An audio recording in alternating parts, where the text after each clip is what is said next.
Active intermediate is free radicals. So free radicals are atoms or groups having unpaired electrons. So you can say R dot. This is alkyl free radical. So chlorine, if you are having chlorine free radical. Similarly, you have allylic free radical, as we said. Primary, secondary, tertiary, everything are there. This is allylic free radical. It should have unpaired electron. That is the basic. This is benzyl free radical. Phenyl free radical. Now if you have CH2 dot, this is benzyl free radicals. Now we can see what are the formation of free radicals. One is you might have seen the photochemical homolysis. So you know by heterolysis a bonded pair will be shared to one of the atoms. That is, it will be shifted towards the most electronegative atoms. But in homolysis, the bonded pair will be equally shared by two atoms, and it is shown by half-headed arrow. So you will be getting R dot plus R dot. Similarly, chlorine, if you are taking this, you might have studied in the +2 classes. You will be getting 2 chlorine free radicals. So similarly, peroxide radicals you can make the H2O2. This is hydrogen peroxide. So the structure will be HOH like this. So by homolysis, you have to indicate light. Okay, then you will be getting 2 peroxide free radical. Similarly, you can have alkyl peroxide or benzyl peroxide. By homolysis, you will be getting 2 alkyl peroxide. If it is pH over here, this is benzyl peroxide. So this is the first method of formation of free radical by photochemical homolysis. Method is by thermal homolysis. Thermal homolysis.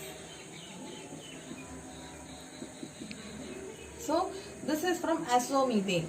Azomethane, in the sense it should have azo group into it. This is the azo group. It is present in azo dyes as red in color. They are red in color. So azomethane is nothing but this compound, azomethane. And if you are heating this, what will happen? These bonds will be homolysis. So in this manner, like this. So what will happen? You will be getting CH3 dot. So 2 methyl free radicals will be getting along with N double bond like this. Now this will be forming 2 bonds. So you will be getting N triple bond N. So nitrogen. So as a result of this reaction, you will be getting 2 methyl radicals and nitrogen. So this is the decomposition of azomethane thermally. Similarly, benzoyl peroxide will also undergo same kind of thermal homolysis. So let us see how this is happening. So this is benzyl peroxide. This is the benz-peroxy linkage. So here what will happen? This homolysis will be happening in this side. So you will be getting 2 C6H5 C double bond O free radical. Okay, now this will not be stopping at this stage. So what will happen here? Again homolysis will happen. So this carbon is having odd electron, this oxygen will be having odd electron. So what will happen? It will form C double bond O double bond O. So carbon dioxide will be expelled along with 2 phenyl free radicals. So that is how aryl free radicals are formed. Next method is third one, gain of electron by a carbocation. Gain of electron by a carbocation. So how this will happen?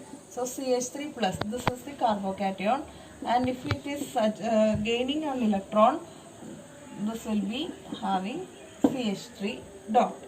And similarly, loss of electron by carbanion. Loss of an electron by carbanion. So CH3 carbanion is negatively charged. So minus 1 electron, you will be getting CH3 free radical. So this is the three methods of formation of free radical. One was photolysis, means by means of light, photochemical homolysis is happening to form methyl free radicals. Then next method was thermal homolysis, by means of heat you are producing methyl radicals. Best example was from azomethane. And third one was gain of electron by carbocation and loss of electron by carbanion. Next we will see, now we will see the hybridization of free radicals. So free radicals means CH3 dot. So these are sp2 hybridized in nature, sp2 hybridized. So that means three hybrid orbitals are along the three corners of a tetrahedron, triangle, and this oneness orbital of hydrogens, three hydrogens will be, and this is the trigonal planar shape, and one unhybridized p orbital will be lying above and below the plane, which contains an odd electron. That is the structure of free radicals. So this is sp2 hybridized and the bond angle will be 120 degree nature. Now again we will see the stability of the carbanions. Stability which was similar to what we have seen in carbocation case, stability. So if you are seeing CH3 tertiary carbocation will be more stable. Then comes secondary one, that is CH3, CH3, CH dot. Then comes primary. Then comes methyl free radical. So why this tertiary free radicals is more stable? This is explained by hyperconjugation that we are seeing in the case of hyperconjugation. So if you are seeing here this particular case, I will explain once more. CH3, CH2 plus. So here there are three alpha hydrogens in it. Three hydrogen, hydrogen, hydrogen. So this will have hyperconjugative structure like this. So how will you write? HC, here H dot, here double bond CH2, H. So the next structure will be with this hydrogen. So that will be H dot C H double bond CH2 H in this manner. So again three structures. So this will be having three hyperconjugative structure compared to this one. So primary will be more stable than methyl free radical. Then compared to primary, secondary will be more stable because it is having 6 alpha hydrogens, 6 hyperconjugated structure. Here tertiary will be having 9 alpha hydrogens and 9 hyperconjugated structure. That is how this is much more stable. So this is analogous with the stability of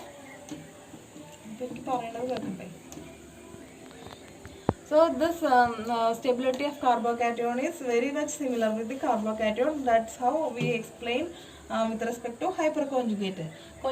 And now comes to if you are coming into the allylic free radical. So what do you think, whether this is stable or not? Of course this will be stable by resonance. So in this manner, so this will be CH2 dot CH, here CH2, CH2 like this. So this will again form, so that means that double bond will be formed here. So this is stabilized by two resonance structures. So allylic carbocation is stable.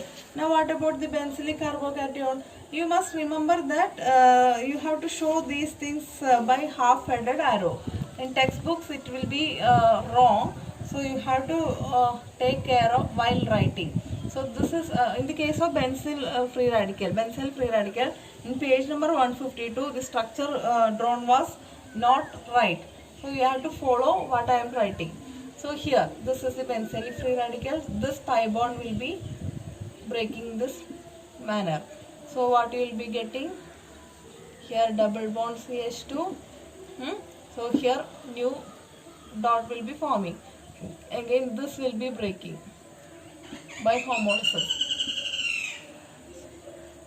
So here one free radical or unpaired electron, here also one unpaired electron, that will form a bond over here. Other things are same manner. Now next case like this.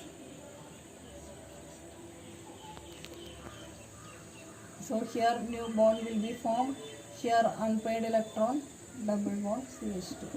Now again homolysis in this manner, you will getting a structure similar to the initial one. So this is how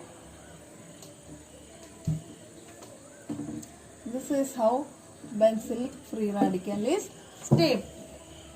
Now again if you are taking triphenyl free radical, it will be much more stable than diphenyl methyl radical. Then comes benzyl free radical. Here you are having one ring, 5 structures. Here 2 rings, 10 structures. 3 rings, 15 structures, and so on. So that is how the stability of free radicals. Now you will see the first reactions of free radicals. First is radical coupling. So it's very similar to what we have seen in the case of chlorination, etc. 2 free radicals can combine to form a neutral molecule. So CH3 dot plus CH3, very good example. So this will be recombining to form CH3. This is a neutral molecule. So this is happening in the termination step of polymerization. Usually it's happening in that manner. Next is radical disproportionation reaction.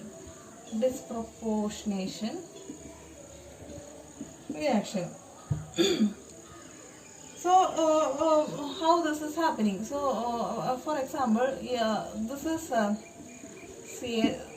is ethyl free radical.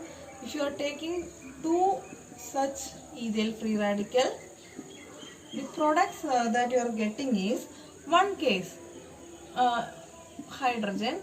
Okay, this will be undergoing homolysis. So what will happen here? Again CH, this is 2. Okay, one hydrogen we have written in this manner. So what will happen here? One free radical, it will recombine to form CH2 double bond CH2, and the hydrogen free radical which is lost from here will be added here. So H dot will be coming here. So you will be getting CH3. So that is meant by disproportional reaction. One lost hydrogen here, hydrogen is added up. So one became alkane, the other became alkene. So that is an example of disproportionation reaction. I guess you might have understood. Next is radical decomposition reaction. Radical decomposition. So if you are taking an example, C6H5 C double bond O minus. This is benzoxy radical. So how this will be decomposing? Like this. So here C dot O dot. So carbon dioxide will be forming. So you will be getting C6H5 dot plus carbon dioxide. So this is an example of decomposition reaction. Next is radical displacement reaction. So one radical will be replaced by the other one. For example, a free radical, another example or a free radical, it can abstract a hydrogen radical from a molecule. For example, if you are taking methane. So methane could be written like this. So this free radical can abstract a proton or hydrogen from this molecule, and this will be becoming as free radical. So this will be like HCl plus CH3. So this radical now is a neutral molecule, and the other neutral molecule becomes the free radical. So that is meant by radical displacement reaction. Then fifth one, radical addition reaction. So here what happens? Here displaced. Next one is like we have seen in protonation of alkenes. that proton was added in the alkene according to Markovnikov's addition. So similarly, a free radical is added to an alkene. So let us see an example of a free radical. Bromine free radical is added to propene, CH3, CH, double bond CH2. So what will happen? Here this will be disproportionating, and the bromine will be added to carbon containing more number of hydrogen. So this is CH2 Br. So it generates a secondary free radical which is more stable. So this is the fifth kind of reaction. Next is radical rearrangement. So this is happening in the case when there is a possibility of formation of more stabilized carbocation free radical. So CH3, let us take CH3, C, CH3, CH2 dot CH3 in this manner.